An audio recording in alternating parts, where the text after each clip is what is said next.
Bonjour. Nous allons introduire un sujet sur l'intelligence artificielle générative et la veille stratégique, et pourquoi aujourd'hui c'est très important d'utiliser ce type de solution, puisqu'on est éditeur de logiciels dans le domaine de la veille stratégique. Alors la veille stratégique, c'est la veille marché, la veille technologique, la veille concurrentielle. Grosso modo, ça va vous permettre de maîtriser votre écosystème et votre environnement. Donc, ce que je vais tenter de vous démontrer, et ça va être relativement facile, c'est qu'il y a un certain enjeu, évidemment, à maîtriser toutes les informations de votre écosystème, à pas perdre de temps à chercher de l'information, puisque l'on voit qu'on passe beaucoup de temps dans l'entreprise et hors de l'entreprise à chercher de l'information numérique. Et grosso modo, des outils de veille comme le nôtre vont vous aider à réduire ce temps, à gagner en productivité, pour arrêter de se dire de fouiller dans tel ou tel site. On va pouvoir agréger de l'information. Donc c'est vraiment un enjeu de productivité, un enjeu aussi stratégique pour l'entreprise, parce qu'en fait, si demain vous loupez une information, ça peut avoir des conséquences assez graves.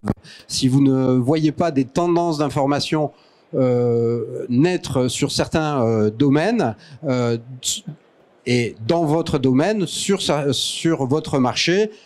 Bon, j'ai pas mal d'exemples. Un des plus vieux exemples, c'est par exemple quand Kodak n'a pas cru à la photo numérique. Bon, ils ont eu quelques petits soucis par la suite. Donc c'était à la fois un problème d'information, c'était aussi un problème de prise de conscience par la direction et par les principaux cadres. Mais je vais pas revenir là-dessus. Depuis maintenant... allez, bien 3 ans, on parle beaucoup d'intelligence artificielle, et notamment grâce à l'intelligence artificielle générative. Au départ, on l'a vu comme une menace, mais en fait, c'est une aubaine. Et il faut voir pourquoi, et on va tenter je vais tenter de vous le démontrer. Ce graphique ici vous montre, alors je ne sais pas s'il est bien lisible, je vais me déplacer. Ouais, donc je vais le commenter un tout petit peu. Ce sont des attentes par rapport à l'intelligence artificielle générative et les promesses. Donc c'est un slide que vous pouvez retrouver sur Statista. Et grosso modo, le premier point qui est tout à fait en haut, là, qui fait 56%, eh bien, c'est d'améliorer l'efficacité et la productivité. Ok. Ben, en fait, c'est largement atteint, avec une solution de veille qui va automatiser la collecte, enrichir le contenu et vous permettre de diffuser automatiquement à toutes vos communautés dans l'entreprise. Vous avez déjà une valeur ajoutée. Avec l'intelligence artificielle générative, on va atteindre d'autres objectifs. Une autre étude de McKinsey qui est tout à fait récente, puisqu'elle est de mars 2025. Bon, je vais pas. En fait, il y a un point qui m'a interrogé, c'est celui du milieu. En fait, les entreprises les plus importantes et qui ont le plus de revenus et le plus de capacité à innover, à investir, ont saisi justement cette innovation de l'intelligence artificielle générative, l'ont implantée et ont déjà des résultats en termes de productivité, mais pas uniquement, rationalisation de processus et possibilité d'innovation en sortant un tout petit peu des sentiers battus. Il y a d'autres avantages, mais je vous laisserai aller voir l'étude. Donc en fait, on peut se poser la question en se disant, mais est-ce que c'est réservé que aux grandes entreprises qui ont les moyens? Alors, petite parenthèse, un serveur normal loué chez OVH pour faire de l'intelligence artificielle non générative, on est sur du 250 € par mois. Lorsque vous mettez une GPU NVIDIA qui va accélérer les calculs, vous êtes sur 2500 € par mois. Et encore, c'est un petit celui-là. Donc oui, il faut pouvoir investir. Et du coup, ces entreprises ont pris le virage, ils ont investi et ils ont déjà de très très bons résultats. Mais je pense que ce n'est pas réservé uniquement aux grandes entreprises. Je vais passer sur ce slide.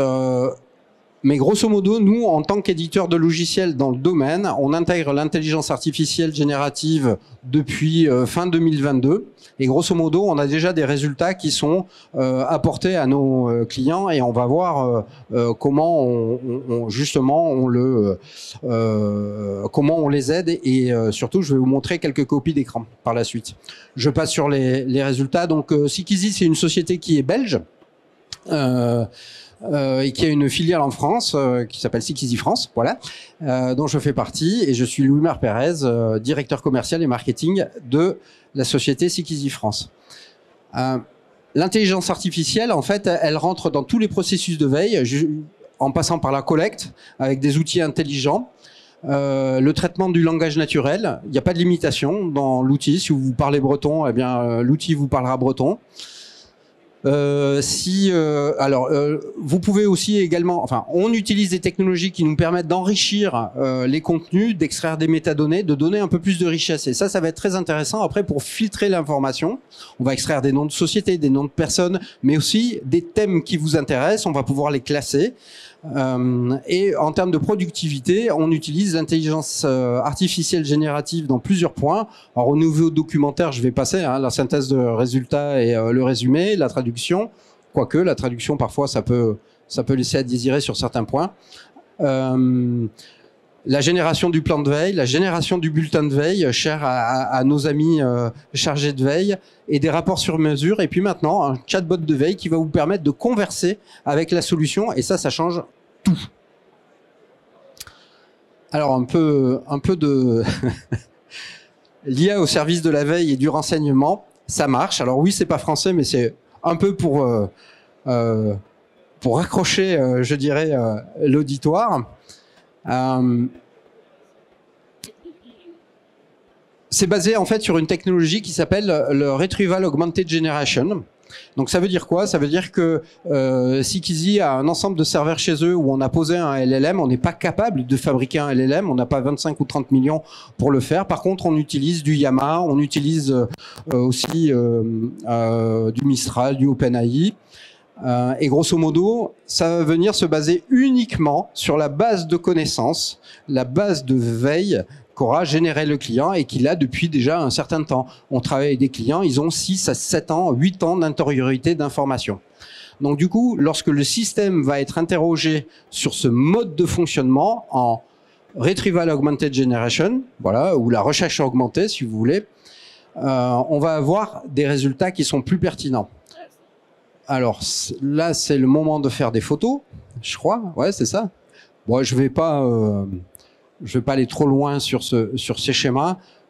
Il y a un point qui est important, c'est un chatbot indépendant, en fait, une intelligence artificielle générative indépendante, basée sur des technologies soit européennes, je pense à Mistral, soit réentraînées parce qu'on utilise le modèle Llama chez nous, sur nos serveurs hébergés en France, même pour tous les clients internationaux, puisqu'on a quelques clients européens avec nous. Donc, il y a une notion de souveraineté aussi. Je vais vous donner un exemple pour illustrer cette notion de recherche augmentée générative. Je ne sais pas si on voit la question ici. Alors, la question, c'est de lister un ensemble de sociétés européennes qui produisent de l'hydrogène vert. Bon. Et pour chaque société, je veux avoir un ensemble de détails. Voilà, la société, le pays, la capacité de production, etc., etc. Lorsqu'on interroge un chatbot, je dirais, de type OpenAI ou Perplexity, d'une manière directe, vous posez la question et le résultat, vous avez quelques informations. On fait le même exercice avec notre solution. Donc, auparavant, on a un historique de veille, on a collecté de l'information, le client a collecté de l'information avec des outils, la solution et la réponse, en fait, est beaucoup plus enrichie. Et en quelques minutes, on a créé le tableur qu'attendait, je dirais, soit le directeur des marchés, soit le directeur de l'innovation. La différence, elle est bien énorme. Et la différence, elle est énorme. Pourquoi? Parce qu'on va bénéficier de cette base de connaissances de veille que, normalement, vous avez dans votre entreprise. Alors, ça se traduit aussi...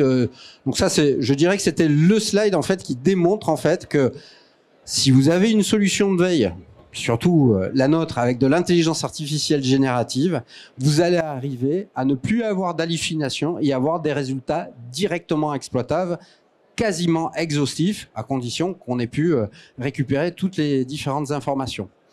Bon, je vais passer un tout petit peu sur D'autres éléments, cette fois-ci un peu plus graphiques. Je vous ai parlé tout à l'heure d'intelligence artificielle parfois non générative. Eh bien, on est capable d'extraire des entités nommées. On est capable, c'est-à-dire des noms de sociétés, par exemple, dans le contenu. Tout un ensemble de tags. Eh bien, on va pouvoir les mettre en musique dans l'application et ça va vous permettre de filtrer, de comprendre, d'enrichir une information en se disant, tiens, j'ai peut-être aussi des documents qui peuvent être intéressants à côté et que je vais pouvoir mettre dans mon rapport. Donc là, on peut générer des résumés génératifs ou abstractifs. Et ce qu'on montre ici, c'est qu'il y a des métadonnées. Par exemple, on a extrait des notions géographiques et qui sont directement liées au document, parce que c'est cité dans le document. L'autre partie, on va utiliser des technologies de clusterisation qui vont nous permettre aussi. Clusterisation, c'est, j'en ai pas parlé tout à l'heure, sur l'analyse, on regroupe plusieurs documents et on essaye de trouver le dénominateur commun, c'est-à-dire de quoi ils parlent. Donc là, on va avoir un cluster sur la France, Tereos, etc., le sucre, et d'autres métadonnées vont nous permettre ici de sélectionner d'où vient l'information. Donc j'ai collecté de l'information, j'ai des résultats, j'ai un outil qui me propose des termes que j'ai peut-être pas forcément dans ma veille, eh bien je vais pouvoir sélectionner, refiltrer et raffiner ma liste de résultats.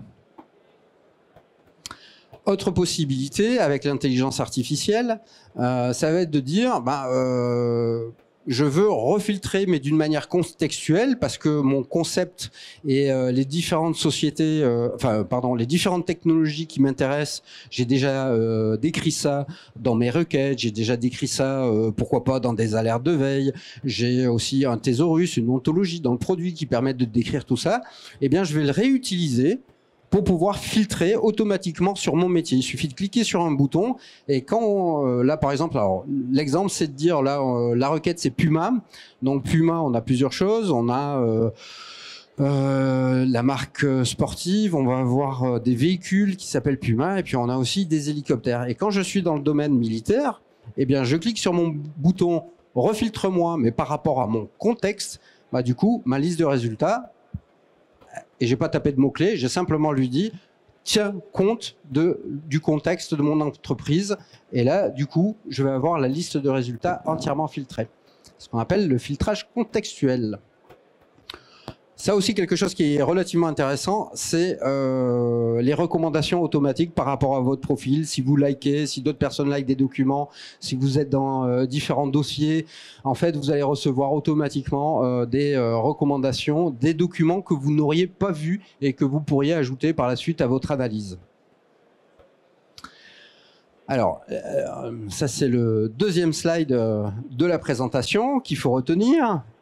Grosso modo, l'intelligence artificielle plus l'intelligence artificielle générative plus une solution de veille avancée vont vous permettre de valoriser votre veille, mais puissance x10, avec par exemple ici la possibilité d'avoir directement, ça c'est en vrai, hein, ça existe, hein, c'est dans le produit, je dis je veux directement la liste des acteurs dans tel domaine par rapport à tout ce que j'ai collecté, c'est organisé. Auparavant, il fallait un chargé de veille et surtout du temps de ce chargé de veille ou de cet analyste pour mettre en forme. Finalement, c'est un peu ridicule, mais c'est comme ça, pour avoir ce tableur, l'outil va vous aider à aller un peu plus vite, voire carrément plus vite sur ce point-là. Et ça permet de valoriser au sein de votre entreprise le processus de veille et de pouvoir aller voir des différentes directions en lui disant attends, c'est très simple d'outil, tu vas discuter avec un chatbot et tu vas pouvoir faire les opérations qui t'intéressent sur les concurrents, sur le marché, sur les startups, sur etc., etc. Pour finir, on travaille actuellement sur la génération de rapports prêts à l'emploi, comme par exemple un rapport d'analyse stratégique. Alors là, c'était sur Forvia, où en fait, sur la base d'informations qu'on a collectées, et je le dis sur 5-6 ans hein, pour certains clients, de lui dire à partir de discussions avec le chatbot, de sortir un rapport prêt à l'emploi avec les références. Et surtout, vous pouvez lui dire, ne tiens pas compte des 3 ans d'existence de l'information, fais-moi un rapport à jour par rapport aux dernières news que l'on a eues. C'est bon ? Ouais. Puis après, on travaille aussi sur des matrices d'analyse. Une des plus connues, c'est celle des forces et faiblesses. Il y en a d'autres, hein. Et donc là, justement, bon, c'est une copie d'écran, mais ce qui est intéressant, c'est qu'on peut avoir aussi des images lorsque il fait son calcul. Alors désolé pour le sujet. On est sur la société KNDS et sur leur canon César avec l'analyse des forces et faiblesses technologiques de cet outil. Et ça prend 2-3 minutes à faire, alors qu'auparavant, il fallait peut-être 1 heure. Donc, j'en ai terminé de ce côté-là. Ce que je voulais vous dire, c'est que tout ce qui est intelligence artificielle, moi, ça fait 20-30 ans que je suis dans le métier. Tout ce qui est intelligence artificielle générative ou intelligence artificielle, on connaît un tout petit peu. Il y a toujours un peu de crainte par rapport à ça. Effectivement, au tout début, il y avait beaucoup d'hallucinations. Et en fait, tous les outils doivent trouver leur place. Et vis-à-vis de la recherche documentaire et vis-à-vis de la recherche d'informations, allez, venez sur le stand, prenez ma carte. Peut-être que dans 1 an ou 2 ans, vous aurez plus de liste de résultats et vous allez converser avec un chatbot pour avoir un moteur de recherche qui soit complètement en mode discussion et plus à la Google ou même, nous, on a encore des listes de résultats, hein, puisque les experts, ils aiment bien aller lire l'information en entier. Mais je suis prêt à parier que dans 1 ou 2 ans, les moteurs de recherche, ça sera de la discussion. Voilà. Merci. Est-ce que vous avez des questions ?